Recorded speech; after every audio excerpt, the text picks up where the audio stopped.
and welcome to the Doom Scroll News Report here on Radio Taiwan International, where I, Amanda Stevens, and my co-host, Anna Belinsky, two writers, political by necessity, cover some of the biggest international news stories dominating our news feeds in the last week. I'm Amanda Stevens, and this week we're tackling Elon Musk's public breakup with Donald Trump, what is currently happening to the crew of the Madleen, and what's going on, at least at the time of recording, in L.A. The week isn't even over yet, and literally right before we started recording, these stories are almost all still developing, within hours developing. So we're just going to try and give you the broadest strokes of the news on them and sort of where they're at when we are recording before the weekend. Friday the 13th. Oh, God. But what I can say is that I did truly live the premise of our show this week, Hannah, in that I have picked stories that I cannot escape. I'm up to my eyeballs, my unbleached roots in these stories. Have you had the same experience? It's been pretty much impossible not to read about it, especially, I think, the drama between Elon Musk and Donald Trump, because oh my God, even when I am not scrolling the news, I inevitably come across some meme for it. Yes. And then that compels me to investigate further. But then again, it's been such a crazy news week that even something as high profile as their fight has managed to become kind of buried beneath everything else. Yeah. It has been a really busy news week, and I'm really excited and also reticent to talk about these things because there's just so much changing under our feet. But anyway, we're going to start with what is happening with Musk and Trump, and I'm going to do my best to keep it short. As we said last week, I'm going to try to keep it cute and concise. I feel like I should say that I don't like him. I think we mentioned that before. I've wanted to avoid talking about him. Yes. Even though he's been big in the news. He's so important. But I can't avoid talking about him because his wealth and the positions that he has put himself and his companies into over the course of the last several years in the U.S. alone is too large to ignore. Yeah. And that was even before he became one of Trump's many right-hand men during his campaign and the founder of the Department of Government Efficiency, or DOGE, obligatory blah. And that's kind of what makes what is happening worse, although I think for many people, not unexpected.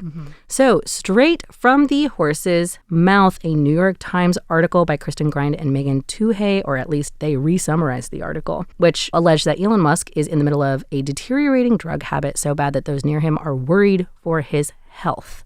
And it has affected his bodily functions and, of course, his mental well-being, at least since the election last fall, and still currently, with the article alleging that he took and maybe mixed doses of ketamine for sure, among others, and that he traveled with a, quote, daily medication box that held about 20 pills, including ones marked with the stimulant Adderall, end quote. Party drugs. Yes. Although the article does make a careful note to say that there is no definitive proof that he was taking these drugs when he, quote, became a fixture at the White House, end quote.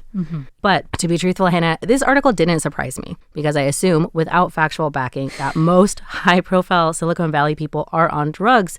It's just kind of like one of those common news stories that feels like it comes out again and again and again, right? But to me, this article did explain some of his more wild behavior and his horrific dance moves, at least to some extent. So how did this news hit you? Okay, so I had read about Musk's substance abuse issues before, but I didn't think too deeply about it either because, like you, I figured it was kind of par for the course that the tech bros at large are experimenting with substances, you know, some obscure and some not so obscure. I couldn't have imagined it being this silly. I mean, ketamine in particular, you know, it's a party drug, but it's also used in psychiatric treatment because at a dose that doesn't sedate you, it can make someone with depression feel less depressed and quickly, I might add, if it works. It doesn't work with everyone, but if it works very quickly and effectively. So it's just a really... and he had admitted before to taking ketamine for depression. Again, read that article if you guys are interested. It's very informative, but they have the receipts, they have quotes where he's been on podcasts and publicly admitted that he takes ketamine at a prescription level, which is now not true. He's taking way more than he should. At a party level. So that's sort of the groundwork, but it's not fully the groundwork because that came out at the same time that this extremely public and ongoing breakup and maybe makeup attempt started happening between Musk and his no longer bestie, Donald Trump. Lucky me, another headline with grown men flinging accusations at each other, except they're world leaders, unfortunately. So But it seems to me, like based on everything that I've seen, that the crux of this issue is not the fact that both of these men who have shown themselves to be egotists, that do not take hinted insults well, did actually insult each other, and that neither one can stand to lose face. That's kind of the crux. So on Trump's end, it's that Musk publicly denigrated his big, beautiful bill, which is a totally different story somehow from what we're talking about today. But in short, for people who are not in the United States, it's basically his entire usually 4-year policy plan that he is trying to pass in a single bill right at the start. Musk insulted it, and he doesn't seem to like it at all, at least because it makes what he did at Doge basically even more useless by just adding a lot more spending, which is why he was trying to cut. Literally, it would add trillions.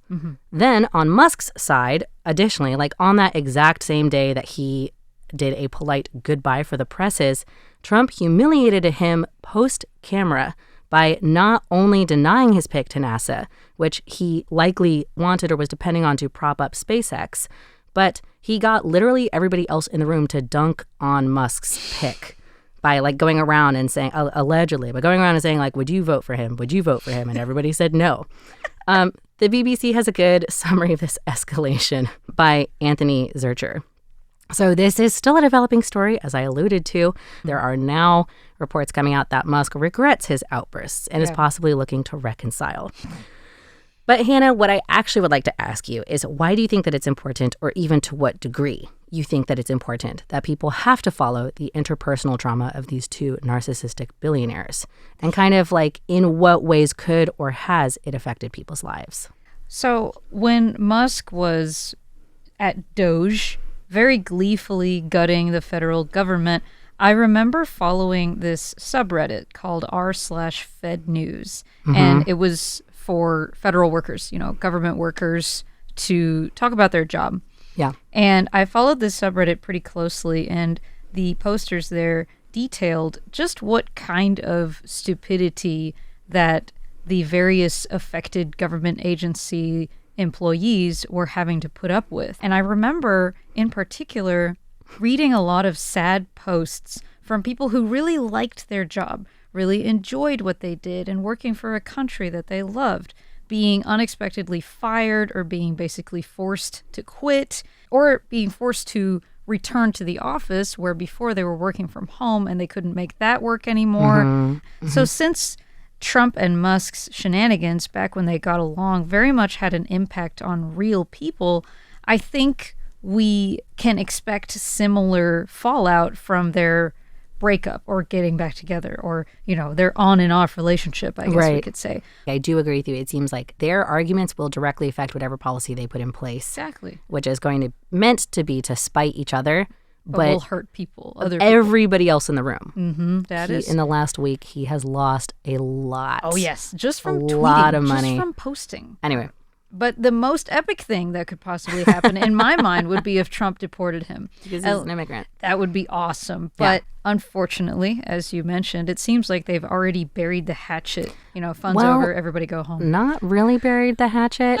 So far, on Friday, Trump he doesn't really have any incentive, so far as we can see, to really want to bury the hatchet with Musk. No. Musk has a lot of incentive to want to bury the hatchet with him. And the problem is that, as many people who I've heard reporting over the week, Trump's relationships with people are extremely transactional. And if Musk doesn't probably prostrate himself in some way or show a further usefulness, I don't know that their relationship will ever be what it was. But that's where we have to leave this one, because we have so much other stuff to get to right after this break. Keep fighting, guys, please.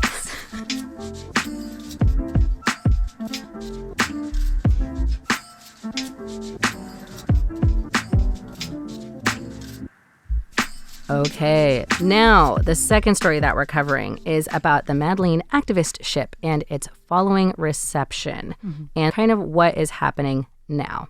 So I promise I'm going to do a catch-up as fast as I can. Don't time me, but imagine that it's going really fast. Okay. So Gaza is still experiencing dangerous levels of hunger, which will likely lead to famine, according to multiple news sources, but I specifically referenced the UN News directly, which states that currently 1 in 5 Gazans face starvation.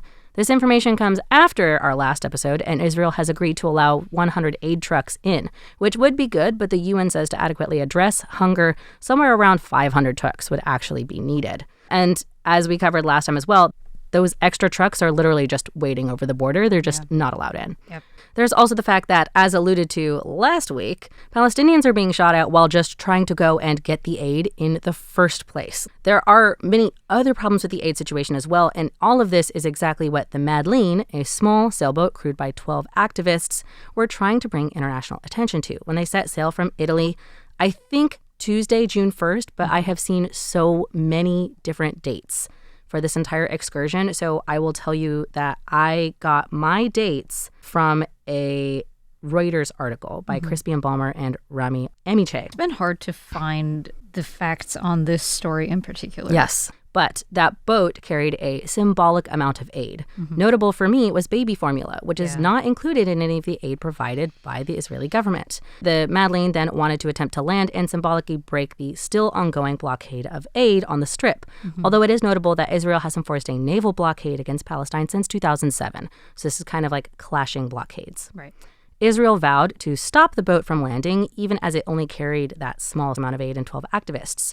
Those activists were from different countries, including France, Sweden, Germany, Brazil, the Netherlands, Turkey, and Spain, which also included Greta Thunberg and a member of the European Parliament.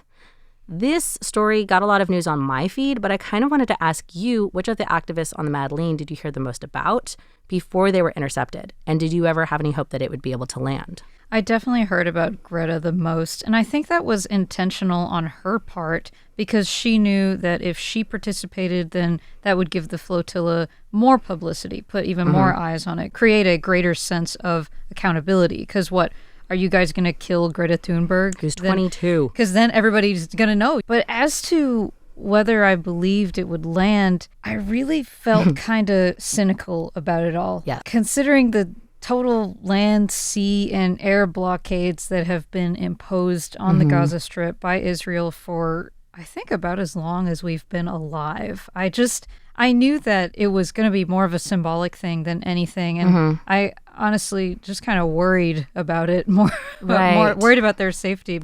Your worry was actually very well warranted because it was really scary for a lot of people who were following them because the IDF stuck to their word and did intercept the boat on June 7th. Notably, while it was still in international waters. According to Reuters, that same article that I mentioned above, Israel disrupted communications around the boat, leading to a period of lost contact for all those on board when the ship was boarded. There's a lot of images going around of like they were the, quote, last images, though we know that they were then later received at a port in Israel. And at the time that they were boarded and arrested, some of the activists used the words kidnapped. The Israeli government used the word arrested. I'm not going to comment on that. Besides that, everybody was unharmed. Later videos showed the ship had been sprayed thoroughly with a white substance, which hasn't been verifiably identified yet. I've heard both irritant and white paint, but the ship was covered in a white substance, and the vessel was taken back to Israel where the protesters would be processed. As it gave updates on the situation, the Israeli Foreign Ministry used extremely disparaging language, calling the boat a, quote, selfie yacht filled with celebrities. Later, it added that, quote, the tiny amount of aid that was on the yacht and not consumed by the celebrities will be transferred to Gaza through real humanitarian channels, end quote. Also calling 22-year-old Greta Thunberg an anti-Semite, while at the same time widely spreading a photo of her seeming to smile while being offered a sandwich by an IDF soldier. It's kind of bizarre, the whole thing. And again, this is per Reuters by Crispian, Balmer, and Rami Amichay. According to the website Backing the Voyage, at the time of recording, 4 of the passengers have been deported back to their home countries, while the remaining 8 are still detained, though it seems there are plans to deport the remaining French members of parliament, though 5 hours ago, we also, saw on multiple verified news sources that it seems like 2 of those protesters may be in solitary confinement. Yeah, I was checking Al Jazeera shortly before we started recording, and it was Rimas Hassan from the European Parliament, and Thiago Avila, he is Brazilian. Purportedly, as per Rima's Twitter account from her PR team, she was put there for writing Free Palestine on her cell wall. But I was unable to confirm that beyond her own PR team's messaging on her official account. And it's worth noting that she is French-Palestinian, so she has a vested interest in this. Hannah, what is your opinion of the IDF's reaction to the crew and the voyage on the whole? So I mentioned that it was hard to find the news on this story in particular. While I was reading, I learned that 15 years ago, Israeli commandos killed 9 humanitarian volunteers on an aid flotilla called the Gaza Freedom Flotilla that was carrying Turkish activists and 10,000 tons of humanitarian aid. So reading about this, the fact that this particular group is only being called anti-Semitic, facing deportation, kind of means they're getting off lighter. But now with this whole solitary confinement thing coming into play, I'm getting a little bit more nervous. I don't really know what to expect. I think nobody does at this point. Yeah. I mean, I guess what I can say is most people who were following this, who had a pretty good idea of the situation, never expected the boat to land. Yeah. And I do feel like in some respects, the gesture has been a success in that many more people are now paying attention to the fact that it seems like the aid situation in Gaza is not good. Yeah. But it also seems to me like the focus is now shifting to these activists, which is not to say that it shouldn't. People should, if you're in a position to lobby someone to get these people home safely, please do, because as we said, things are still evolving, and there were 12 people there. There are 8 people who are still there on Friday, and all of those people should be repatriated. Yeah. So I said we were going to try to keep this short. That is where we're going to have to end this, because there is yet another situation unfolding. This time, something we're a little bit more qualified to talk about. Yeah. And that's, we're going to do our best to explain the very recent military deployment to LA that some are calling the LA occupation, right after one last break.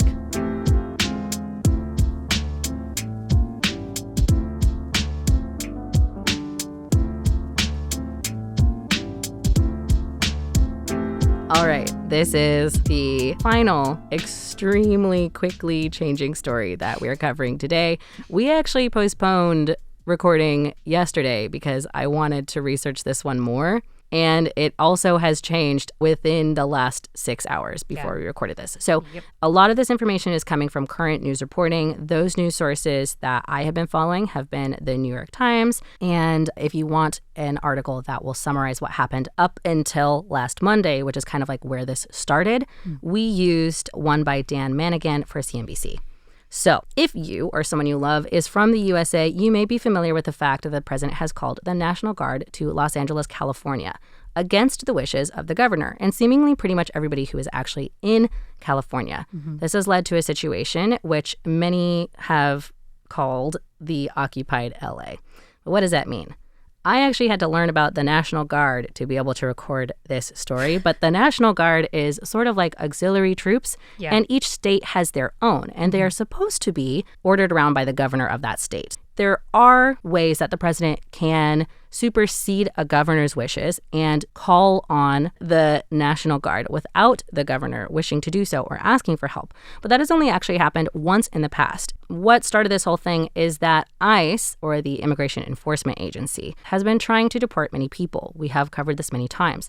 And in California, this has become an especially large problem because what has happened is that ICE has pivoted from arresting people that have criminal records, which is what they said they were doing, to seemingly arresting anybody who looks or acts like an illegal immigrant, which some have argued was their MO before, but now it's very public.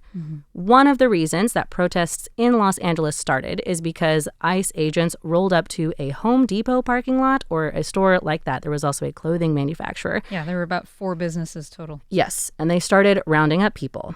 At the same time, at one of these locations, a union leader was also arrested, who was just there doing his job. But like I said, he looks like an immigrant, he acts like an immigrant, so he was arrested. Many people came out to protest in these multiple locations. And the vast majority of these protests were very peaceful. And in fact, LA is so large that there were even a lot of people who reported not knowing that protests were happening. Yep. At the end of the day, on the very first day of these protests, the police in LA actually commended the protesters for doing so peacefully and said that they were willing to work with them. That situation deteriorated quickly when one protest that got out of hand and involved burning a driverless taxi, which I also learned Los Angeles had through this story. Didn't know about that. Didn't know that either. They had driverless taxis. So in one protest, which did get violent, some protesters called a driverless taxi to an intersection to light it on fire and then drove around it on a motorcycle. That image has been widely spread, along with the purported idea that there were riots going on in LA, which Trump used to, without Governor Newsom's consent, send in 2,000 National Guard. Since then, the National Guard has actually not been employed. They're just there. Yeah, of those 2,000 National Guard, there are 300 who are actually doing something. The other 2,000 don't have anything to do. But their presence has really exacerbated protests, like everybody on the ground said that it would. And this morning, Governor Gavin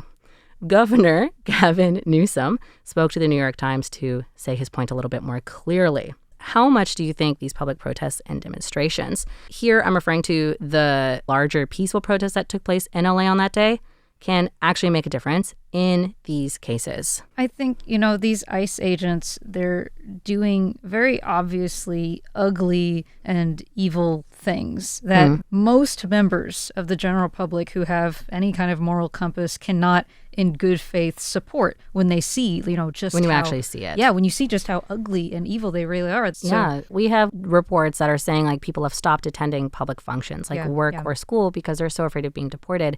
And that even involves like, for example, children who are legally, because birthright citizenship is still a thing, citizens of the United States not attending school because they're afraid that their parents will be deported. Yeah, they're afraid when they get home, mom and dad will be gone. Yes. But so, if I can be very real with you, though. Of course, Hannah. Of course. Always. I think protesting has really lost its teeth since the Occupy movement. I'm not a doomer or anything. I'm not saying people shouldn't try. They should still try. But I've become really cynical about it because there's something wrong with the way they're organized. There's like a lack of strong central messaging and a lack of that really strong charismatic leadership that I think is needed to keep a protest group and a movement together and to make clear demands that really affect policy. And while there's clearly civil unrest, I don't know if they're directing that energy toward making a change. Like, after we get ICE out, then what? I think it has to be clearer. Well, one of the things that was attributed to the peaceful protests in Los Angeles is that they actually did end up with a very clear message, which was to release the previously mentioned union leader. Huerta. And a lot of people were able to rally behind that idea, and Huerta was released, although his situation is still tenuous because he's now being charged with crimes that it's unclear that he has committed. There is no proof that we have at this time. But it seems like a lot of people in the protest movement are currently looking for that clear direction. Yeah. And Governor Newsom himself has actually recently, as of this morning at least, on the New York Times, called on more people to go out and protest with a clear message. What we really, really, really need is to stop these, ideological purity tests. We need like a big working class movement but that would require people to set aside some of their more nitpicky aspects of what they believe and join hands over racial divides. And unfortunately, I don't see that happening in Trump's America. And I do believe that was very much by design, using culture war stuff to distract and to divide the working class. But we can't go down this route. This is also become something else. We'll entirely. Probably end up talking about this next week. But to name a few bullet points that have happened over the week from this situation, what we know now, and these have been reported across multiple news sources, the situation has escalated, and many people attribute that to the presence of more troops. There were threats to arrest the governor of California from the self-declared border czar and then later backed up by Trump. The governor, Gavin Newsom, who we mentioned before, then literally dared them to, quote, do it and get it over with, end quote. This is also happening as the state of California decided to sue the national government over deploying those troops. A judge agreed with them and said that Trump could not send out those troops. And then just before recording, another judge halted that and said Trump could send out those troops in an appeal. So that is currently in litigation. It should be noted that the levers by which the president is allowed to take control of a state's National Guard are usually under threat of invasion or a natural disaster, which people are arguing has not happened. No. Also, members of the press and members of the public, actual just like citizens, have increasingly reported being shot at by, quote, less lethal means. I've noted that they pivoted from calling them non-lethal. But you can see multiple reporters who are there at the scene.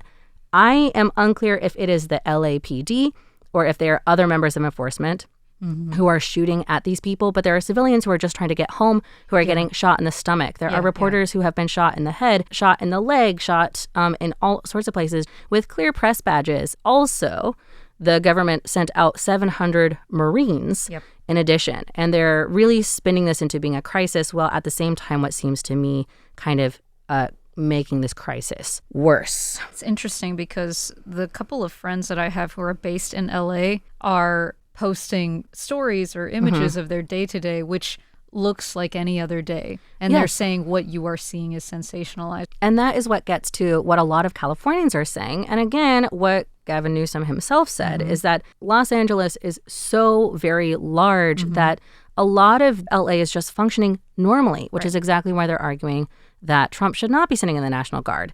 So right before we wrap up, Hannah, temp check. Where are you at in all of this? Well, Trump is always trying to set a dangerous new precedent. That's just kind of the way he does things. It's like I said on one of our previous episodes about the Alien Enemies Act. I'm sure he's got a legal team that's dedicated to seeking out whatever obscure little loophole he can slip through to kind of attempt to enforce his will, regardless. But I think everybody just has to keep blocking and suing him every move that he makes. Yes. Even though the judicial system moves kind of slow, or at least not slow enough for me to record this episode. Well, and slower than Trump, evidently. That's true. But they should keep up with him as much as they can, and I think they are doing that. You know, it's not going to. They're really trying to like whip themselves into a much more efficient branch of government. It seems like. Well, they're having to really do a lot of work. They're all running around having to chase him. So. That's all for today's news report. We'll see whatever we come up with again next week. But until then, I am Amanda Stevens. I'm Hannah Belinsky. Thanks for joining us on Air Today. Tune in tomorrow for more programs by Radio Taiwan International. And in the meantime, remember to stop scrolling and touch grass. We'll see you next week.